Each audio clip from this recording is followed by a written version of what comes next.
Hello guys, आप सभी कैसे हैं। आई होप आप सभी अच्छे होंगे। आज हम आपको नरेंद्र के विषय में एक कहानी सुनाने जा रहे हैं।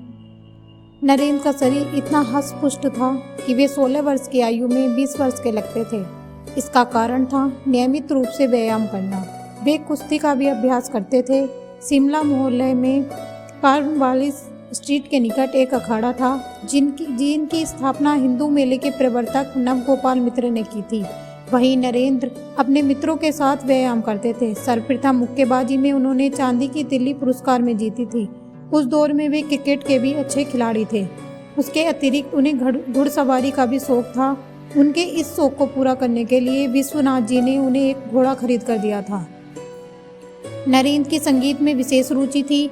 उनके संगीत शिक्षक उस्ताद बनी और उस्ताद काशी घोषाल थे। पखावज और तबला बजाना उन्होंने अपने इन्हीं उस्तादों से सीखा।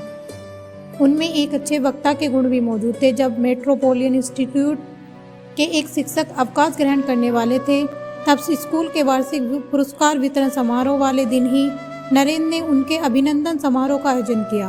उनके सहपाठियों में से किसी में इतना साहस न था कि कोई सभा को संबोधित करता। उस समय नरेंद्र ने आधे घंटे तक अपने शिक्षक के गुणों की व्याख्या की।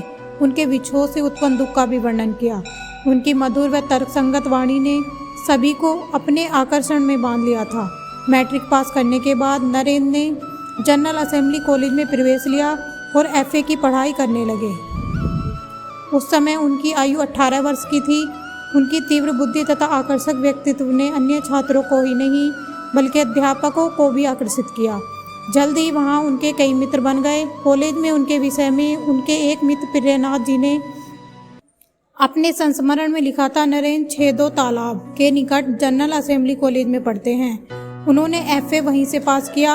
उनमें असंख्य गुण हैं जिसके कारण कई छात्र उनसे अत्यंत प्रभावित हैं। उनका गाना सुनकर वे आनंद में हो उठते हैं। इसलिए अवकाश पाते ही नरेंद्र के घर जा पहुंचते हैं। जब नरेंद्र तर्कयुक्ति या गाना बजाना आरंभ करते हैं तो समय कैसे बीत जाता है साथ ही समझ ही नहीं पाते। इन दिनों नरेंद्र अपनी नानी के घर में रहकर अध्ययन करते हैं। नानी का घर उनके घर की निकटवर्ती गली में है। वह अपने पिता के घर केवल 2 बार भोजन करने जाते हैं। नानी का घर बहुत छोटा था। नरेंद्र उसका नाम तंग रखा था। वे अपने मित्रों से कहते थे, चलो तंग में चलें। उन्हें एकांतवास बहुत पसंद था। नरेंद्र में गंभीर चिंतन शक्ति और तीक्ष्ण बुद्धि थी, जिसके बल पर वह सभी विषय बहुत थोड़े समय में सीख लेते थे। उनके लिए पाठ्य पुस्तकें परीक्षा पास करने का साधन मात्र थी।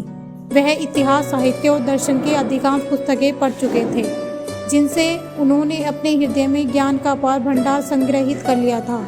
ये कहानी मुकेश नंदन की पुस्तक स्वामी विवेकानंद के जीवन की कहानी से ली गई है।